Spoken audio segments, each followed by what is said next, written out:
what are the sectorial project planning, how we can divide the project planning in the quantifiable and non-quantifiable way. So we discussed about all these points. In today's class, we are going to understand about the methods and why it is required to do the project planning. So we are going to complete about all these topics in today's class, and our today's success story is about BOAT. Okay? And I guess this is not a new name for all of you. I guess this particular company you all know about it, right? So we are going to understand about it, right? So ये आज का हमारा topic है. Just wait for a minute. Let me start.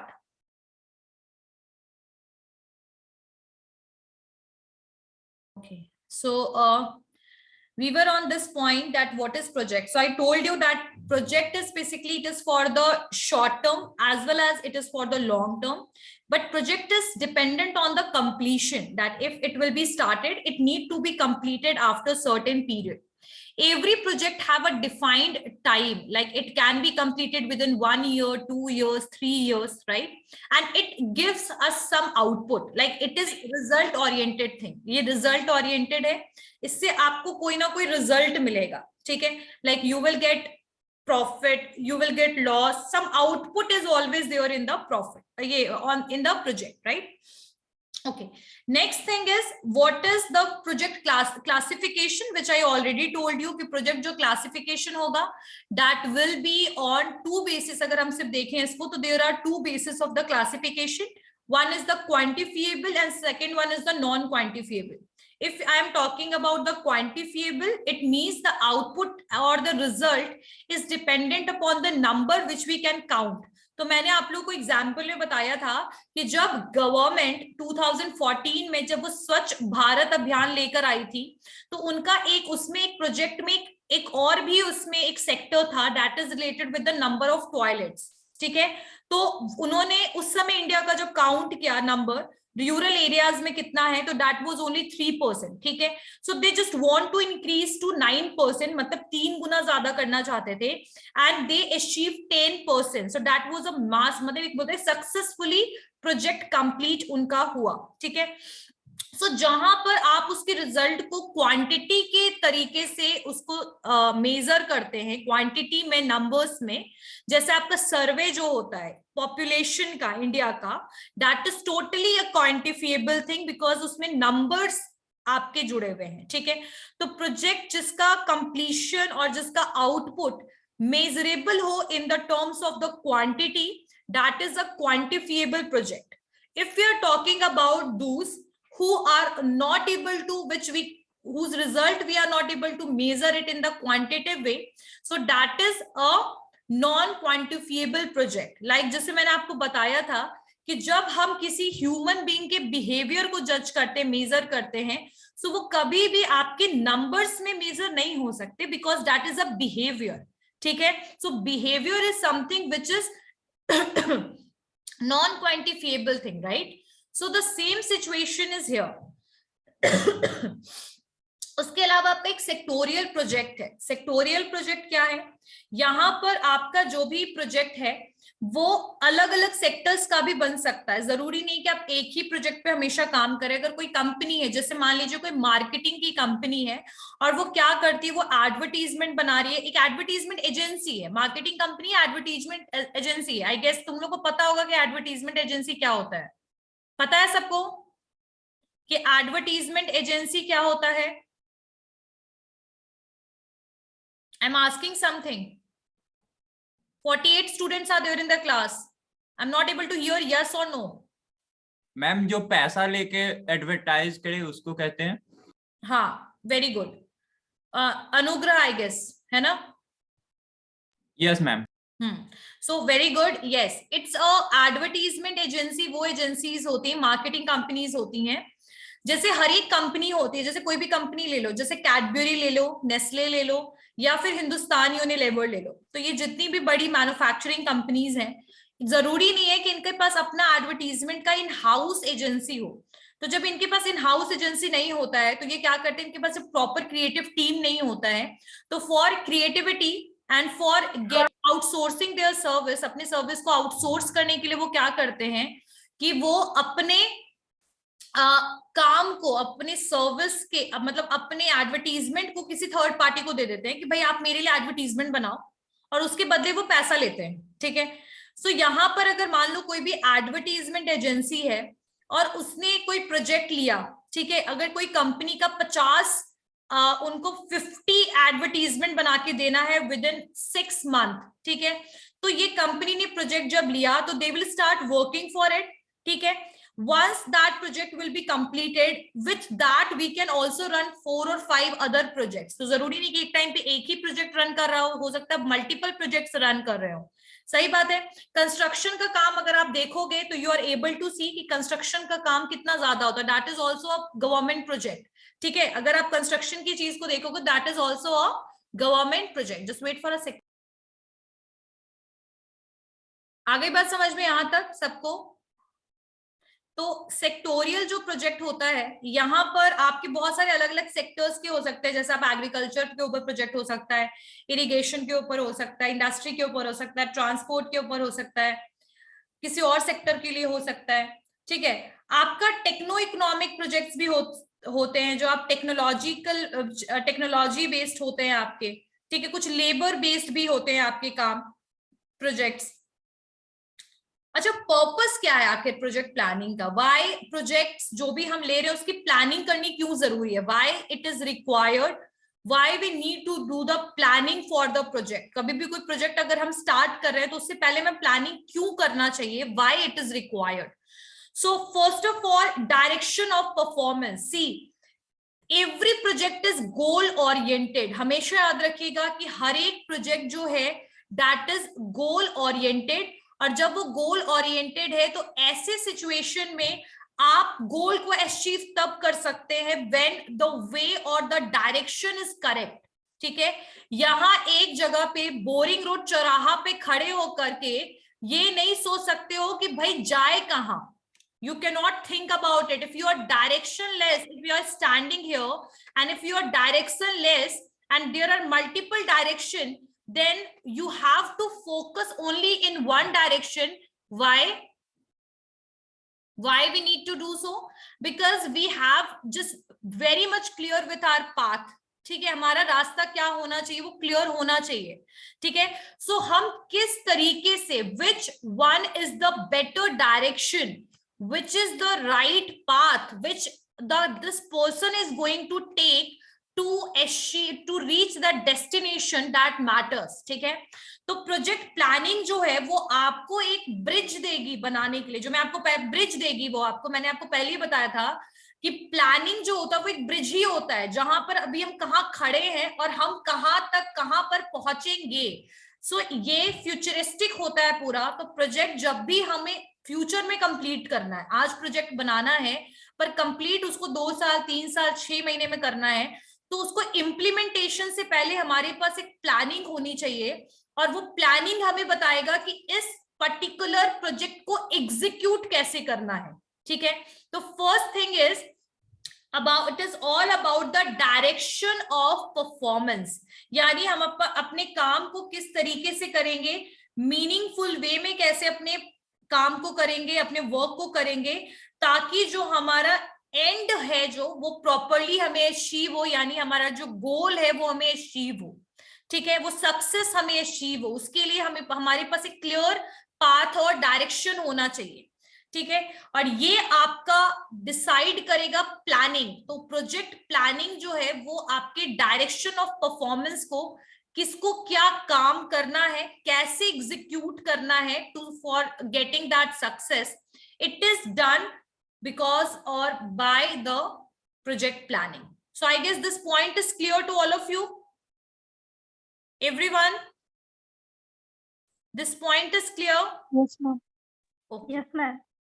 Okay, so let's move toward the another point, that is acting as a medium of communication. Acting as a medium of communication, ठीक है। सो यहां पर इसका मतलब क्या हुआ? तो इसका मतलब है कि जो प्रोजेक्ट प्लानिंग है, it develops the process of coordination among the various parts of the project, ठीक है। अब जैसे एक रियल एस्टेट कंपनी है, रियल एस्टेट कंपनीज पता है कौन सी होती है? Everyone, you all knows what is basically real estate companies doing? Yes, ma'am. Clear है? ठीक है. सो रियल एस्टेट कंपनीज जो हैं वो बेसिकली दे आर मेकिंग, मुझे पता है तुम लोग को पता होगा, फिर भी बता दो, कुछ बच्चों को नहीं पता हो मे बी.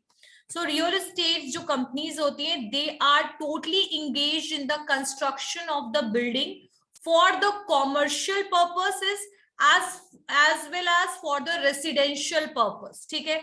तो रियल एस्टेट की कंपनीज क्या करती हैं, जैसे मुंडेश्वरी, ये सब जो भी है ये आपका, ठीक है, बहुत सारे ऐसे कंपनीज हैं जो बनाती हैं घर, अपार्टमेंट्स, कॉलोनीज वगैरह बनाती हैं. ठीक है.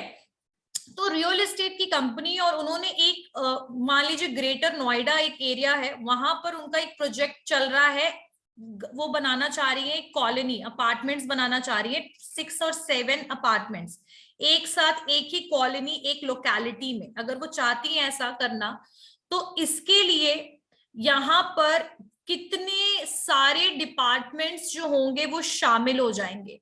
With in the companies marketing department शामिल होगा, क्योंकि इस पर्टिकुलर प्रोजेक्ट के बारे में एडवर्टीजमेंट करना है ना, तो मार्केटिंग डिपार्टमेंट होगा.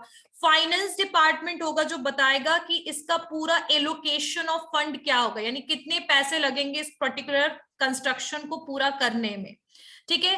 थर्ड आपका जो होगा सेलिंग डिपार्टमेंट होगा, जो इसके फ्लैट्स को सेल करने के लिए बिल्कुल ये पूरा का पूरा ये स्टार्ट करेगा अपना काम. और इस प्रोजेक्ट को कंप्लीट करने के लिए अगर एक्सपर्टीज की जरूरत है, तो ह्यूमन रिसोर्स डिपार्टमेंट भी कहीं ना कहीं से अटैच्ड रहेगा, कनेक्टेड रहेगा. तो ये जो आपका प्रोजेक्ट होता है ना, they are eligible because of this project, all the departments are going to communicate with each other. So इससे एक हार्मोनियस रिलेशनशिप भी क्रिएट होगा सारे के सारे डिपार्टमेंट्स में, एक कम्युनिकेशन का जरिया बनेगा, क्योंकि हर एक डिपार्टमेंट पे हर एक प्रोजेक्ट कई बार डिपेंडेंट होता है. जैसे मैंने बताया कंस्ट्रक्शन का हर डिपार्टमेंट का रोल है इस प्रोजेक्ट में. ठीक है. सो ये प्रोजेक्ट प्लानिंग जो है ना, ये कोऑर्डिनेशन को डेवलप करेगा through the project among the various sectors of the companies. ये तो होगा within the organization. Outside the organization, construction के लिए जो भी मटेरियल की रिक्वायरमेंट है, जो भी हमारे सप्लायर्स हैं, so we are going to coordinate with them as well, right. So that is acting as a medium of communication, because the messages are going to communicate within the various departments.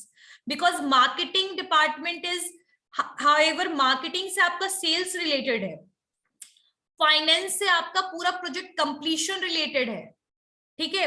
Finance ही तो बताएगा कितने पैसे लगेंगे, कितने पैसे चाहिए, और कहाँ कहाँ कितने पैसे एलोकेट करने हैं. तो allocation, dept, finance, everything is related with the finance department, right? So here all the sectors are going to communicate with each other because of the project. So project is going to increase the coordination and a proper communication system will be developed. Clear हो गई बात? समझ में आया everyone? Yes, ma'am. Clear? Okay. Yes, ma'am. Yes, ma'am.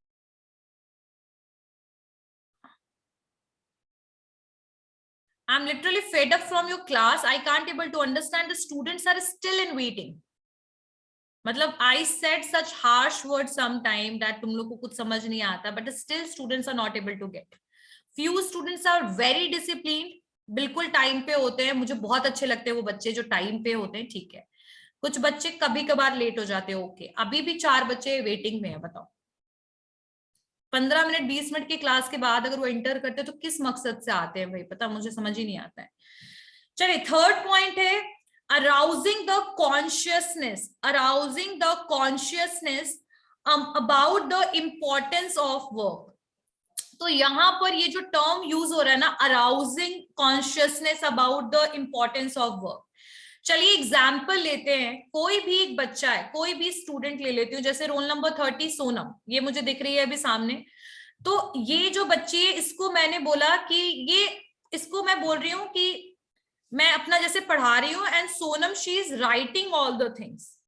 ये अपना लिख रही है, इसको जो मन कर रहा है ये लिख रही है, इसको बस है कि हाँ मुझे पढ़ना है, and I am writing the notes. Same every student is doing. जिसको लिखने का मन होगा लिखेगा, नहीं लिखने का मन होगा नहीं लिखेगा. सो द रेगुलर वर्क जो होता है ना, वो हमारे लिए कई बार फॉर्मेलिटी बन जाता है। कहने का मतलब समझ में आया कि जब हम कोई रेगुलर काम कर रहे होते हैं, जैसे ऑफिस में भी काम कर रहे हैं और रेगुलर हर दिन का काम है, तो हमारा जो फॉर्मेलिटी बन जाता है वो कि हाँ चलो करना है, कंप्लीट करना है, like this. We are not very much conscious, we are not very much focused and concerned, because उससे कोई रिजल्ट मिलने के चांसेस ऐसा कुछ नहीं होता है, ठीक है। लेकिन वही अगर मैं अभी तुम लोग को तुरंत से बोलूं कि भाई मैं तुम्हें 10 क्वेश्चन दे रही हूं और वो एग्जाम में आने हैं, तुरंत से लिखोगे कि नहीं, ये बताओ मुझे। ये जो मैं डेली पढ़ा रही हूँ वो भले ना लिखो, लेकिन जब मैं क्वेश्चंस कहूंगी कि that is very important for examination, you all are going to write, ठीक है। या फिर मैं किसी 2 बच्चे को बोल दूं कि मैं इंपॉर्टेंट क्वेश्चन तुम दोनों को दे रही हूं, तुम दोनों जो है वो पूरी क्लास में बता देना सबको, तो वो दोनों बच्चे है ना मुझे कॉल कर करके पूछेगा कि मैम बताइए बताइए आपने बोला था question. I am just saying the consciousness. तो सेम थिंग इज हैपेंड, मतलब आई am not taunting, I'm normally saying this is the concept which this point is going to say, that कि अगर आपका जो कॉन्शियसनेस है ना, आपकी इंपॉर्टेंस ऑफ या फंक्शनैलिटी के ऊपर डिपेंड करता है। जब आप कोई भी काम डेली बेसिस पे कर रहे हो, आप लोग को आवाज आ रही है मेरी? Yes ma'am. Okay, yes ma'am. हाँ, तो जब आप कोई भी काम डेली बेसिस पर करते हैं और जो बहुत एक्सट्रीम आपको इंपॉर्टेंट नहीं लगता है, वो काम या तो आप करते हैं, ठीक है, अपना नॉर्मल करते हो, कंप्लीट करते हो, बट कॉन्शियसनेस नहीं होता, हैबिट में डेवलप हो जाता है। लेकिन अगर कोई चीज रिजल्ट ओरिएंटेड है, जिससे आपका कहीं ना कहीं करियर जो है वो रिलेटेड है, तो वहां आपका कॉन्शियसनेस बढ़ जाता है। अब जैसे अगर मैं पूरे क्लास में सिर्फ 5 बच्चों को प्रेजेंटेशन का काम देती हूँ, जैसे कि प्रोजेक्ट में होता है, सो इन एवरी प्रोजेक्ट कंप्लीशन आपके 100% एम्प्लॉइज का यूटिलाइजेशन नहीं होता है। कई बार कुछ शॉर्ट टर्म प्रोजेक्ट के लिए आप कुछ एक्सपर्टीज, कुछ एक्सपीरियंस्ड और कुछ नॉलेजेबल पर्सन को चूज करते हैं। तो यहाँ पर वही चीज बोली जा रही है कि मैं जैसे क्लास के सिर्फ 5 बच्चों को जो बहुत अच्छे पढ़ने में मैंने चूज किया और मैंने कहा चलो तुम प्रोजेक्ट बनाओ, तो वो 5 बच्चे मैं गारंटी देती हूँ कि वो 5 बच्चे ना बहुत ही अच्छा प्रोजेक्ट बना के मुझे देंगे, क्योंकि मैं बोलूंगी वो मार्क्स मिलेंगे तुम्हें फाइनल में। तो ये चीज क्यों है? इसलिए क्योंकि वो आपके रिजल्ट और आउटपुट से रिलेटेड है। तो आपका consciousness, it makes everyone conscious, concern toward the importance and necessity of the functions, time for the accomplishment. उस काम को पूरा करने के लिए जो टाइम वगैरह सब कुछ के लिए हम कंसर्न हो जाएंगे, क्योंकि ये कहीं ना कहीं आपका जो काम है, जो आपका प्रोजेक्ट है, उसको कंप्लीट करना और फाइनली उसका एनालिसिस होगा, आपने क्या किया, कैसे काम किया।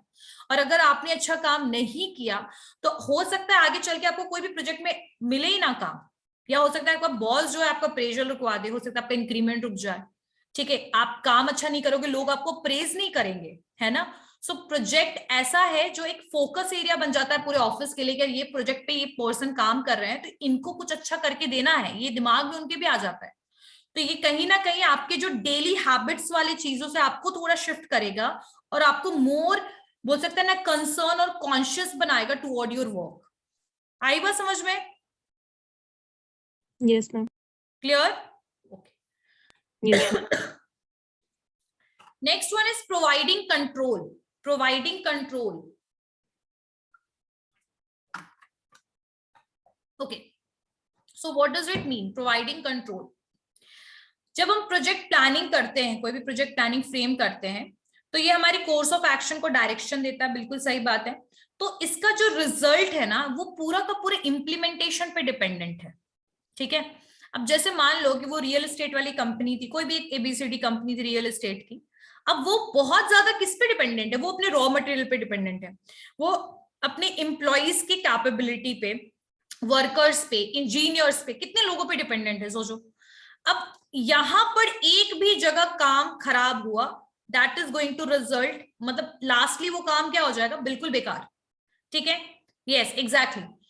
सो जब इतना ज्यादा आपका वर्क है, डिसेंट्रलाइज फॉर्म में चल रहा है, सुपीरियर सबऑर्डिनेट है, आप मल्टीपल आउटसोर्सिंग पे डिपेंडेंट हो। आउटसोर्सिंग मतलब दूसरे थर्ड पार्टीज पे डिपेंडेंट हो। अब भाई रियल एस्टेट कंपनी हो और सप्लायर्स पे डिपेंडेंट हो तो कहीं ना कहीं आप दूसरे पार्टीज पे भी डिपेंडेंट हो। तो यहां पर आपका इम्प्लीमेंटेशन अगर अच्छे से नहीं हुआ, इम्प्लीमेंट करना मतलब लागू एग्जीक्यूशन करना, ठीक है। अब जैसे वैक्सीनेशन का जो प्रोजेक्ट था इंडिया में चला, अब उसका एग्जीक्यूशन जो अगर वो अच्छे से नहीं होता तो हो सकता है कि आज जो लगभग 50 करोड़ से भी ज्यादा लोगों ने जो वैक्सीनेशन लिया वो नहीं ले पाते। सो यही चीज यहां पर बोला जा रहा है, क्योंकि हमारा पूरा प्रोजेक्ट जो है वो इम्प्लीमेंटेशन पे डिपेंड है, तो इम्प्लीमेंटेशन को कंट्रोल, प्रॉपर इम्प्लीमेंटेशन नहीं हो रहा है तो उसको कंट्रोल करना जरूरी है। जहां भी दिक्कत दिख रही है उसको कंट्रोल कीजिए, जहां भी दिक्कत दिख रहा है जो भी सेक्टर में प्रॉब्लम है उसको सही करिए। तो ये कंट्रोलिंग आपके प्रोजेक्ट प्लानिंग में अवेलेबल होना चाहिए कि कोई भी प्रॉब्लम आता है जब आप प्रोजेक्ट को इंप्लीमेंट करते हैं तो how you are going to control it, how you are going to rectify it, how you are going to maintain that proper implementation. So you just need to write about all those things as well, ठीक है, कि आप किस तरीके से properly controlling कीजिएगा, क्योंकि result अगर इम्प्लीमेंटेशन खराब है तो रिजल्ट खराब होगा। अगर क्लास में मतलब एक नॉर्मल चीज देखो, अगर स्कूल के बच्चे नहीं पढ़ेंगे, कोई एक बच्चा नहीं पढ़ता है क्लास में तो वो फेल ही होगा बच्चा। सेकेंडरी का छोड़ो, कॉलेज का ले लेते हैं, क्योंकि स्कूल तक में तो मुझे नहीं लगता कोई भी बच्चा फेल होता है। तो कोई कॉलेज में है बच्चा और अगर वो नहीं पढ़ेगा तो फेल ही होगा, that is the final thing.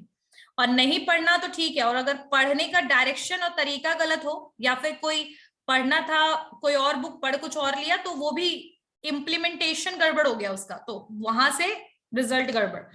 तो ये आपके कंट्रोल प्रोवाइड करता है, आपको कॉन्शियसनेस दिलवाता है वर्क के लिए, एम्प्लॉइज का कॉन्शियसनेस इंक्रीज होता है, कोऑर्डिनेशन और कम्युनिकेशन होता है आपके एम्प्लॉइज और आपके सेक्टर्स जो है, वेरियस सेक्टर्स और वेरियस डिपार्टमेंट के बीच में। और ये परफॉर्मेंस आपको कैसे करना है, उसको अकॉम्प्लिश कैसे करना है, उसका एक डायरेक्शन आपको प्रोवाइड करता है। So I guess purpose of project planning is clear to all of you. Clear हो गया? Yes ma'am, yes ma'am. Okay,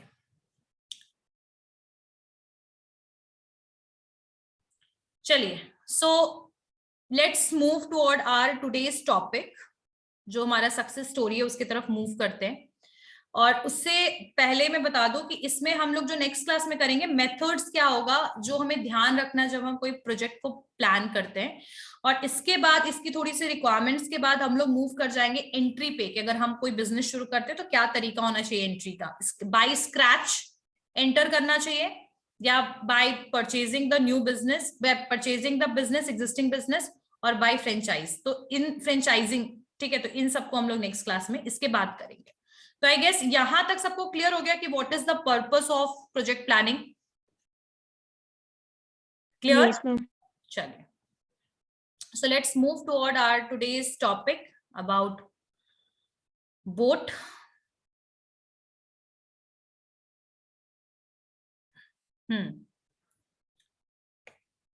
अच्छा, कितने लोग शार्क टैंक देखते हैं? मैंने उस दिन पूछा था शायद ना, तो तुम लोग तो जानते होंगे कि who is the owner, CMO of the boat?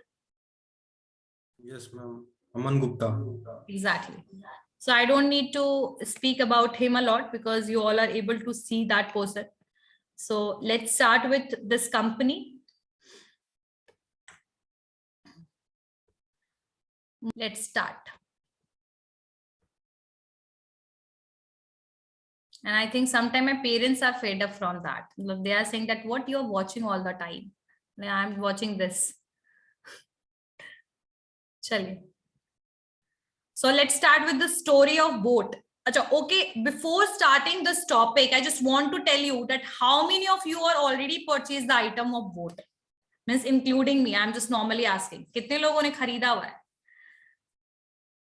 Only 2%. 3,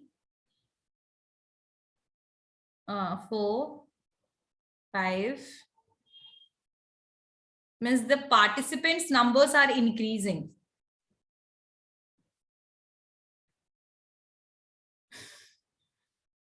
and ये वो 10 पार्टिसिपेंट्स हैं जो क्लास में पढ़ रहे हैं। ऐसे बहुत सारे मतलब और भी पार्टिसिपेंट्स हैं जो क्लास में सिर्फ बैठे हैं और सुन नहीं रहे हैं। तो मैं 11 नहीं मान रही हूँ, इसको जस्ट मल्टीप्लाई कर दो 4 से। Okay, so I understand that so many of you already purchase the earphone.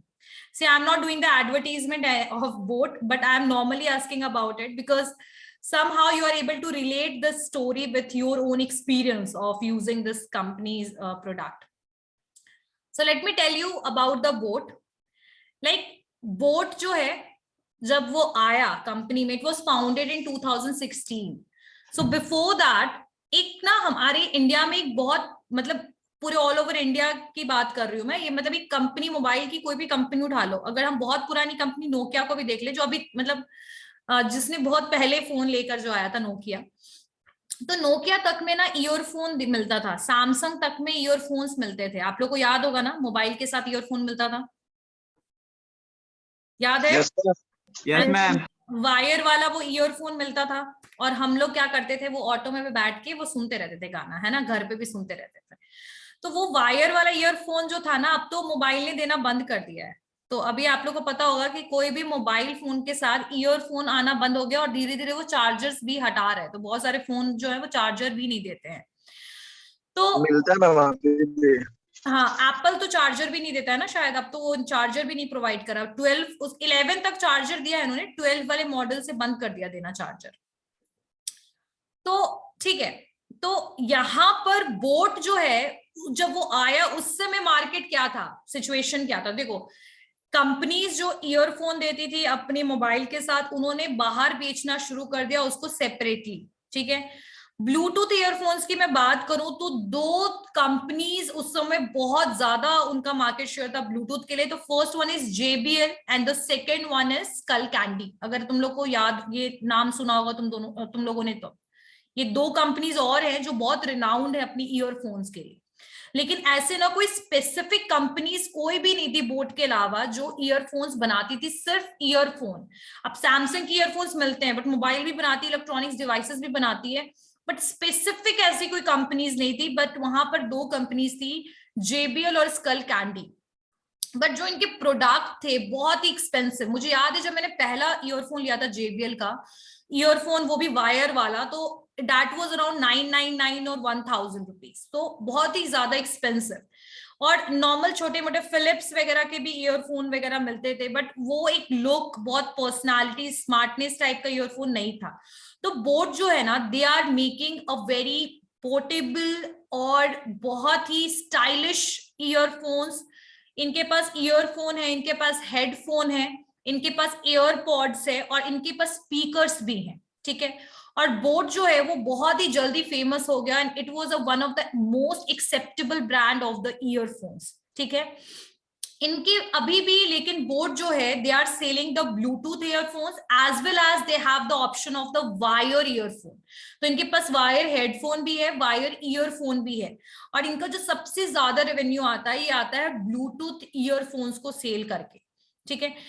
So earphones का डिमांड क्यों बढ़ा? Because of the low cost of the internet, now the people are enjoying the songs by using net. मतलब they don't need to download करने की जरूरत नहीं है, multiple application है जो इंटरनेट के थ्रू चलता है।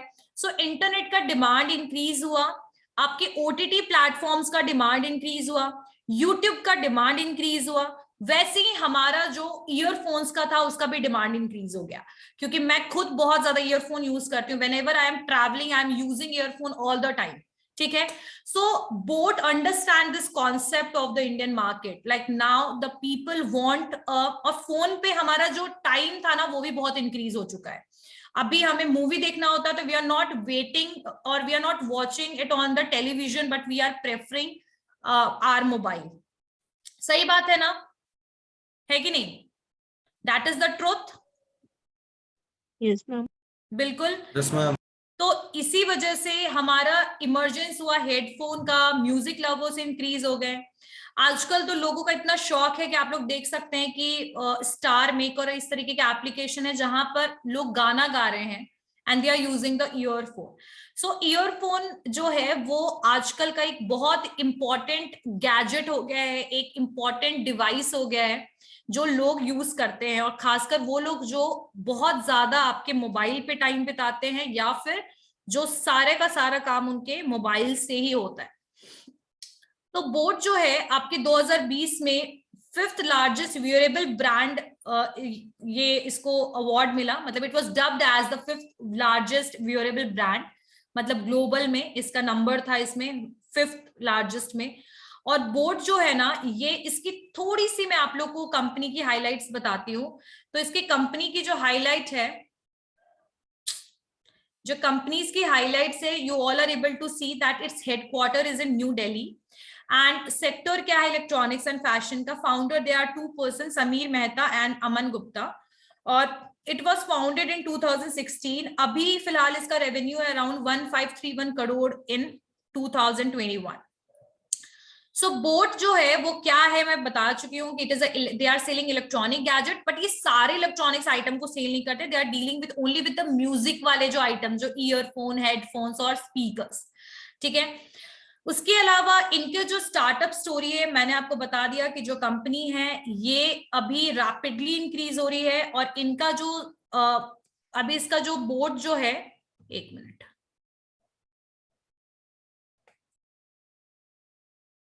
हाँ, तो बोर्ड जो है ये एक्सपैंड हो रही है बहुत ज्यादा।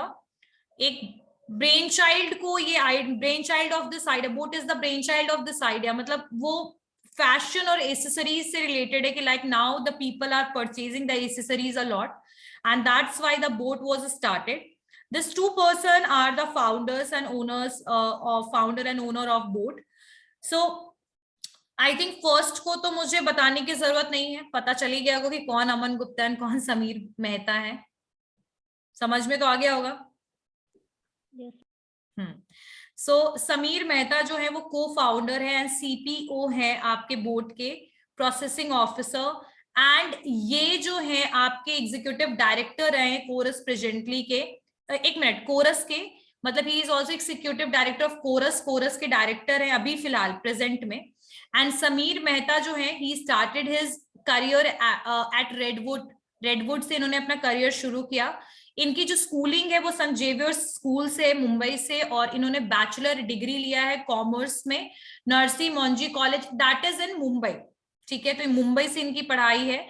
और समीर जो है ही ऑल्सो को founded the imagine private limited company, imagine marketing private limited के भी ये को फाउंडेड है, ठीक है, को फाउंडर।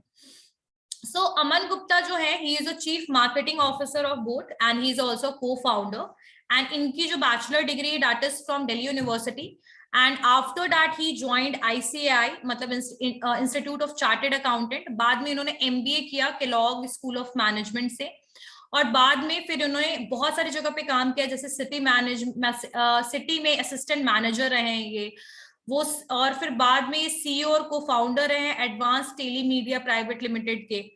उसके अलावा ये कंसल्टेंट का भी इन्होंने काम किया केपीएमजी में।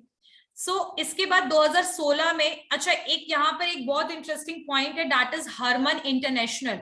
सो हरमन इंटरनेशनल पता है क्या बनाती है? That is a partner, I don't know, लेकिन शायद it is related with JBL। So they are making the earphones. सो अमन गुप्ता ने फिर 2016 में समीर के साथ they started this company, and boAt के पास अभी अराउंड 200 से 500 एम्प्लॉइज है। इनका ओनरशिप कैसे डिवाइडेड है, तो इनका जो स्टेक है, इक्विटी जो है वो कैसे डिवाइडेड है वो मैं बताती हूँ। तो बोट का सारा स्टेक जो है ना, मेजॉरिटी स्टेक जो है दैट इज ऑफ वाबर्ग के पास इनका मेजॉरिटी स्टेक है 36.2%। 36.2% स्टेक जो है कंपनी का जो शेयर है वो वारबर्ग के पास है। अमन गुप्ता और समीर मेहता के पास 28.1 है, ठीक है। सो 28.1 दोनों के पास है, तो कितना हुआ 56.2%। तो लगभग 56.2% जो है ये दोनों ओनर के पास है, और बाकी 36.2% इनके पास सबसे ज्यादा स्टेक जो है वो वाबर्ग के पास है। उसके अलावा जितने भी लोगों ने इनको इन्वेस्टमेंट किया होगा उतने लोगों को इन्होंने दिया होगा अपना शेयर। तो 3.7% है किसी के पास 2.6 है, किसी के पास 1.3 है। इनका एक टैगलाइन और लोगो क्या है, तो इनका जो टैगलाइन है that is plug into nirvana, and nirvana that is a word, it means that it's complete peace and freedom, ठीक है। तो इसका मतलब होता है attaining complete peace and freedom, so that's why this word is used, plug into nirvana. और जो company है उनका एक अपना ऑडियो फाइल्स है, और एक और भी चीज है, आप लोगों ने सुना होगा जब भी आप ईयरफोन लगाते होंगे तो ये अपने आप ऑटोमेटेड वॉइस भी हमें सुनाई देता है। है ना। इसका रेवेन्यू मॉडल क्या है? So they are totally based on D2C model, direct to consumer model. अच्छा, डायरेक्ट टू कंज्यूमर्स मॉडल का मतलब क्या होता है? D2C का मतलब है जहां पर हम डायरेक्टली अपने प्रोडक्ट को कंज्यूमर तक सेल करते हैं। तो बोट का यही मॉडल है, D2C मॉडल। और ये तीन चीज पे बहुत ज्यादा फोकस करते हैं। क्या है? कंज्यूमर का नीड क्या है, उनका डिजायर क्या है, और कंज्यूमर का बिहेवियर क्या है। तो इन पूरा कंज्यूमर या कस्टमर ओरिएंटेड इनका पूरा मार्केटिंग अप्रोच है। तो they are working with the D2C model. और जो बोट है, they focuses on the customer relationship, customer brand relationship. So they are making a customers loyal. So they also based on the customer brand relationship, and they also consider them as a boat family. ठीक है? They used for the sponsorship or for the endorsement purpose. They sponsorship तो I guess नहीं मिला है इनको, हाँ, लेकिन for the endorsement, endorse करने के लिए इन्होंने क्या किया है? इन्होंने बहुत सारे सेलिब्रिटीज को यूज किया है। मतलब बहुत सारे सेलिब्रिटीज ने इनका एडवर्टीजमेंट किया। आप लोगों ने देखा होगा Neha Kakkar, she also advertise about it. बहुत सारे क्रिकेटर्स ने इसको एडवर्टाइज किया है। सो इसी वजह से now this company is $1 billion company है इंडिया की। ठीक है, बहुत लोगों को लगता है बोट चाइना की कंपनी है। वापस आ जाओ, बोट इंडिया की कंपनी है। अब मुझे लग रहा है कि वो सीरियल, वो सीरीज देखते देखते समझ आ गया होगा। सो यहाँ पर ये कुछ चीजों पे बहुत ज्यादा ध्यान रखते हैं, जिसकी वजह से बोट जो है अभी एक बहुत ही रेवेन्यू जनरेट कर रहा है आपके ईयरफोन्स को सेल करके। सो पहली चीज है कि for them what they focus मतलब ये किस पे फोकस करते हैं? So they focuses on the boAt heads, and इसका मतलब है they are claim instead of keeping them anonymous. मतलब कि ये अपने customer, keeping the customers first, मतलब सबसे पहले इनके दिमाग में कस्टमर्स ही आते हैं। They are not thinking about the company, but first of all they are thinking about the customers. मैंने पहले बताया कस्टमर ओरिएंटेड है। रेंज ऑफ इम्प्रोवाइजेशन, तो आप लोग देख सकते हैं कि बोट में बहुत ही ज्यादा इनोवेशन और इम्प्रोवाइजेशन का मतलब इम्प्रूव करते रहना उसको। तो ये इन लोगों ने बहुत ज्यादा, मतलब देख सकते हो फॉल प्रूफ हेडफोन्स हैं। उसके अलावा कलर बहुत सारे हैं इनके पास। जैसे पहले बेसिक कलर्स आता था ब्लैक एंड व्हाइट। पहले देखा था ईयरफोन्स 2 ही कलर के आते थे ना, ब्लैक एंड व्हाइट आते थे या नहीं? Yes, ma'am. 2 ही कलर होते थे, ब्लैक एंड व्हाइट। मुझे तो याद है सैमसंग व्हाइट देता था, नोकिया ब्लैक देता था बस। तो ये जो 2-3 कलर्स के लिए ईयरफोन आते थे, अब इन्होंने बहुत ब्यूटीफुल कलर्स इनके पास, they have the navy blue colours, they have red, beautiful green, pink. तो बहुत सारे कलर ऑप्शंस में आपको ईयरफोन अवेलेबल हो जाएंगे बोट के। Posing as a lifestyle, so they are saying that nowadays, जैसे हम लोग, मैंने भी कैरी कर रखा है ईयरफोन को। सो ये 100 साल पहले या 50-60 साल पहले तो इस तरीके से लाइफस्टाइल नहीं था कि the people are carrying this earphone और हेडफोन, मोबाइल ही नहीं होता तो ये कहाँ होता।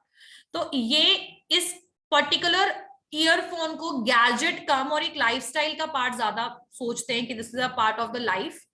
एंड इनके पास मल्टीपल टाइप ऑफ प्रोडक्ट्स हैं, ऑडियो प्रोडक्ट्स इनके पास, उसमें भी वेराइटीज हैं। Like if they have speakers, they have varieties in that. If they have earphone, they have varieties in that. ठीक है, innovative technology and awesome design, so they have a beautiful designed boat का। आप earphone देखो, एकदम दूर से दिख जाएगा बोट का ईयरफोन है ना। दे आर टारगेटिंग, जो उनके कस्टमर्स है डेफिनेटली यूथ हैं, क्योंकि आजकल के यूथ ही हैं जो they are totally based on the lifestyle and trendy हो गए हैं आजकल के यूथ। तो ऑब्वियसली दे आर टारगेट, जो कस्टमर्स है दे आर यूथ। उसके अलावा they are totally based on the digital marketing, so they are stayed away from the traditional media like newspaper, journals, magazines, radio, television, इन सबसे काफी दूर हैं। And they basically choosing the digital way of marketing. तो ये सबसे ज्यादा अगर इनका एडवर्टीजमेंट कहीं होता है तो वो सोशल मीडिया पे होता है, लाइक फेसबुक पे करते हैं। और सबसे ज्यादा फेसबुक ही है जो इनके सक्सेस के लिए रीजन है, यहाँ भी मेंशन भी है। उसके अलावा इसका रेवेन्यू जो है वो, the revenues of boAt mainly come through the sale of its product and their delivery charges. So their delivery charges are also applicable. कई बार डिलीवरी चार्जेस फ्री भी होता है जब आप कभी उसका अमेजोन या फ्लिपकार्ट से परचेज करोगे। तो मैं बता दूं ना, ये बात खुद अमन गुप्ता ने ये चीज बोला है कि like our company was made because of the Flipkart and Amazon. So this is a very important point. क्यों ये लाइन बोला गया? क्योंकि आपका जो बोट है ना, वो आपके रिटेल, अगर मैं ऑफलाइन की बात करूं ना, तो सिर्फ और सिर्फ क्रोमा में मिलती है। आप लोग को जैसे आदित्य विजन आप लोगों ने देखा है ना, आदित्य विजन कितने लोग गए हैं? आदित्य मैम गए हो? तो अगर आदित्य विजन तुम लोग गए हो तो आप लोगों ने देखा है ना, वहां पर मल्टीपल गैजेट्स और इलेक्ट्रॉनिक्स आइटम है। वैसे आपका क्रोमा जो है ना, वो बिल्कुल आदित्य विजन है, लेकिन वो पटना में अवेलेबल नहीं है। लेकिन बोट का जो प्रोडक्ट है ना, वो क्रोमा में भी अवेलेबल है, मतलब क्रोमा में मिल रहा है ऑफलाइन। और आई थिंक कुछ बड़े बड़े रिटेल आउटलेट्स को उन्होंने टारगेट किया है। तो आई थिंक आदित्य विजन में मुझे नहीं आइडिया कि मिलता है या नहीं। देखा है तुम लोगों ने बोट के आइटम्स मिलते हैं वहां? मिलता है मैम, आदित्य विजन जिप खुल गया ना बहुत सारा, उसमें मिलता हाँ, है। आदित्य विजन जिप में, वही मैंने बोला कि अभी रिसेंट का मुझे नहीं पता, लेकिन क्रोमा में आदित्य, मतलब बड़े बड़े जो रिटेल आउटलेट्स है ना, जो मल्टीपल गैजेट्स के साथ डील करते, they are not the speciality store but they are basically dealing with the multiple gadgets. So ये इन सारे स्टोर पे, द स्पेशलिटी स्टोर है वो, सिंगल ब्रांडेड स्टोर नहीं है। जो आपके स्पेशलिटी स्टोर है वहां पर इनका मिलता है आपका प्रोडक्ट, और ये ऑनलाइन पे बहुत ज्यादा सेल करते हैं। That's why he use such kind of line that we are made because of the Amazon and because of the Flipkart. So यहाँ पर आप देख सकते हैं कि कितना ज्यादा इनका इन्वेस्टर्स कितने सारे हैं। You are able to see that यहाँ से इन्होंने 116.3 मिलियन डॉलर का फंड इन्होंने यहाँ ऐसे उठाया है। बोट की अगर मैं ग्रोथ और रेवेन्यू बात करूं तो मैंने बताया था कि रिटेल इनका क्रोमा, मिंत्रा, अमेजोन, ज़ेबोंग और फ्लिपकार्ट से ये सेल करते हैं। क्वालिटी परफॉर्मेंस की मैं बात करूं तो ये ग्रोथ की तरफ है, और इनका क्वालिटी और इनका जो सर्विस है ये भी बहुत अच्छा है। अब बोट के पास लगभग 8 लाख से ज्यादा कस्टमर है, वो भी सिर्फ 4 साल में। मतलब ये शायद 2 साल पुराना ये पूरा डेटा है, तो अभी 6 साल ले लो इसको। उसके अलावा इनका हर 4 यूनिट हर 1 मिनट में सेल होता है, मतलब 6,000-7,000 यूनिट इनका हर दिन सेल होता है। और लगभग 27.3% ईयर वियर के लिए इनका मार्केट शेयर हो चुका है, 27.3%। ठीक है। उसके अलावा रेवेन्यूज आप देख सकते हो कि सबसे ज्यादा रेवेन्यू जो है इनका, मैंने बताया था ईयरफोन्स और हेडफोन से आता है, तो इनका सबसे ज्यादा जो रेवेन्यू है 947.35 करोड़ का ईयरफोन्स और हेडफोन से आता है। और अगर मैं बात करूं वायरलेस स्पीकर्स की, वायरलेस स्पीकर से इनका 297.40 करोड़ आता है।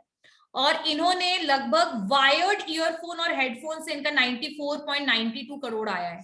अच्छा, क्वेश्चन ये आता है कि भाई जब बोट इतना फैशनेबल और ट्रेंडी है ईयरफोन के लिए, तो अभी तक वायर वाला क्यों सेल कर रहा है, वायर्ड ईयरफोन क्यों सेल कर रहा है? तो let me tell you one thing, that अभी भी आपके वायर्ड ईयरफोन्स को यूज करने वाले लोगों की संख्या है, क्योंकि वायर्ड ईयरफोन्स में आपको ब्लूटूथ जैसा चार्जिंग वाली प्रॉब्लम नहीं है। जैसे अभी मेरा अगर ये ईयरफोन चार्ज नहीं होगा, I can not able to take class if I am taking it via Bluetooth, right? So इसीलिए मार्केट अभी भी अवेलेबल है इंडिया में ईयरफोन का, जो वायर्ड ईयरफोन और हेडफोन यूज करते हैं। So that is one of the reason, like they have multiple, and इन्होंने भी कुछ और भी चार्जर्स और केबल्स वगैरह एक्सेसरीज भी लेकर आए हैं, तो उससे भी इनको 172.03 करोड़ का लगभग प्रॉफिट या मतलब रेवेन्यू आता है। रेवेन्यू एंड प्रॉफिट में डिफरेंस है, याद रखिएगा। Revenue is the amount which we are getting after selling the product, profit is the amount which is basically deducted from the total cost. तो टोटल कॉस्ट अगर किसी product का 25,000 है और उसको 30,000 में बेचा जा रहा है, तो रेवेन्यू 30,000 होगा पर प्रॉफिट 5,000 होगा। आई बात समझ में एवरीवन? Yes, ma'am. क्लियर है सबको? Yes yes ma'am. मैम। ठीक है। तो बहुत लोग रेवेन्यू सोचते हैं कि रेवेन्यू प्रॉफिट है, रेवेन्यू प्रॉफिट नहीं है। रेवेन्यू आपका पैसा है जो आपको मिल रहा है बेचने के बाद, ठीक है? Total sales ma'am. Total sales, बिल्कुल। अब इसके चैलेंजेस क्या है, बोट की चैलेंजेस क्या है? तो इसका सबसे बड़ा जो चैलेंज है कि मतलब अभी आप देखो कि बहुत सारी ऐसी कंपनीज है जो आ रही हैं अफोर्डेबल रेट्स में, आपके बहुत सारे कॉम्पिटिटर्स जो हैं उसी लेवल का प्रोडक्ट लेकर आ रहे हैं, ठीक है? सो that is one of the challenge. और तुम लोग को तो याद होगा कि कंपनी आई थी उसमें, हैमर, याद है कुछ? Yes ma'am. याद है? Yes ma'am. And what happened in that situation, मतलब that was a shocking thing which happened. ठीक है, so like this sold, I think 50% equity दे दिया था ना, 50% या 40%? 40%. 40% ma'am 40% equity, 40. He asked for 50 but he gave 40 and everyone said that मतलब rival इतना ज्यादा उसको हेजिटेशन हो गया था कि because he understand that I am sitting in front of a giant company owner, तो उसके अंदर हेजिटेशन बहुत ज्यादा था. सो यहाँ पर चैलेंजेस देखिए कि हर दिन कोई ना कोई नए ईयरफोन्स या हेडफोन्स मार्केट में लॉन्च कर रही है कंपनीज अफोर्डेबल रेट में, सस्ते रेट में. तो बोट, और उस समय ऑलरेडी था भी, आप नोटिस करोगे तो बोट के अलावा जैसे फिलिप्स, पैनासोनिक, नोकिया और सैमसंग, या आप सबसे ज्यादा देखो रेडमी, ये सारे अपने ईयरफोन्स को ला चुके थे और इनके ईयरफोन्स बिक रहे थे और सस्ते भी रेट में थे. तो बोट के लिए बहुत बड़ा चैलेंज था, लेकिन बोट ने अपने आप को इनकी कैटेगरी में रखा ही नहीं. मतलब they basically chose a category of JBL and Skullcandy. तो उन्होंने अपने आप को उस वाले लेवल पे ही रखा बोट ने, और they basically got such kind of market share. So boat के लिए सबसे बड़ी दिक्कत थी कस्टमर्स को ग्रैब करना, मार्केट शेयर इंक्रीज करना, क्योंकि मार्केट में कॉम्पिटिटर्स की कमी नहीं थी. हाँ, कोई स्पेसिफिक कॉम्पिटिटर्स बहुत ज्यादा, मतलब बहुत ज्यादा नहीं थे, लेकिन स्कल कैंडी और JBL तो बिल्कुल स्पेसिफिक ही ईयरफोन और स्पीकर्स बनाते हैं. एक्विजिशन की बात करें तो 2 कंपनी एक्वायर किया, टैग एंड कोवलॉट. ठीक है, एंड इसकी रिकॉग्निशन की बात करें तो 2020 में ट्रूली वायरलेस ईयरफोन में इनका नंबर 1 था, 5th लार्जेस्ट वियरेबल ब्रांड था 2020 का. IPL को भी इन्होंने, मतलब boAt boast of being the official audio partner भी रहा है आपके IPL का. And they partnered with the wide range of celebrities, जैसे इन्होंने बहुत सारे सेलिब्रिटीज के साथ भी इन्होंने पार्टनरशिप है इनका, जैसे हार्दिक पांड्या, दलजीत दोसांझ एंड जैकलीन फर्नांडिस. तो आई गेस ये सारे लोगों के साथ भी कहीं ना कहीं पार्टनरशिप है इनकी. ये लोग मतलब इंडोर्समेंट के लिए हैं, ये लोग इंडोर्स करते हैं. नेहा कक्कड़ भी है, शायद नाम नहीं लिखा है इन्होंने.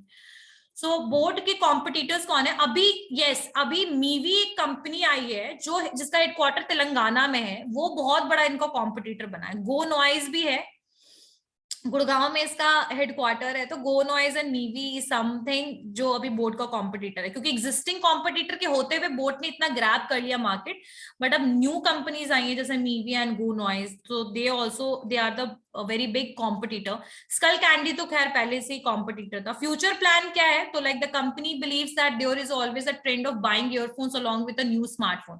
तो उनको ऐसा लगता है कि कोई नया स्मार्टफोन लेगा तो एक नया ईयरफोन लेगा. So boAt find this concept to be channel of success for them, और उनके लिए बहुत बड़ा सक्सेस का चैनल है. एंड रिपोर्ट के हिसाब से जो मेजर फोन मेकर्स हैं are in the process of switching new relation with the audio companies. और अभी जो नई कंपनीज है ना, मतलब जो आपकी मोबाइल की कंपनी है ना, वो टाई अप करना चाह रही है आपकी ईयरफोन की कंपनीज के साथ. जैसे सैमसंग जो है has got JBL and Harman, JBL और हरमन के साथ उनका भी है. एप्पल के साथ बीट्स है. और इस तरीके से लाइक नई जो भी फोन की कंपनीज है, they are started tie up कर रही है ऑडियो और ईयरफोन की कंपनीज के साथ. तो कहीं ना कहीं ये इनके लिए बहुत बेनिफिशियल है. इसीलिए बोट जो है, इसका जो डिमांड है अभी फिलहाल टेक्नोलॉजिकल गैजेट में इसका डिमांड अभी हाई है. लेटर ऑन क्या होता है, कॉम्पिटिटर के साथ कंपनी compete कर पाती है या नहीं. So this is a very important aspect of this company. But abhi I guess for today's class this topic is clear to all of you. Clear hai? Yes ma'am. So Yes, ma'am. okay, so in the next class we are going to understand about the, कोई और देख लेंगे हम लोग, topic देखते हैं and then we'll start with that topic. ठीक है. So anyone have any doubt in any of the point whatever we study today? किसी को भी कोई डाउट है? No, ma'am. Okay, तो see you all in the next class.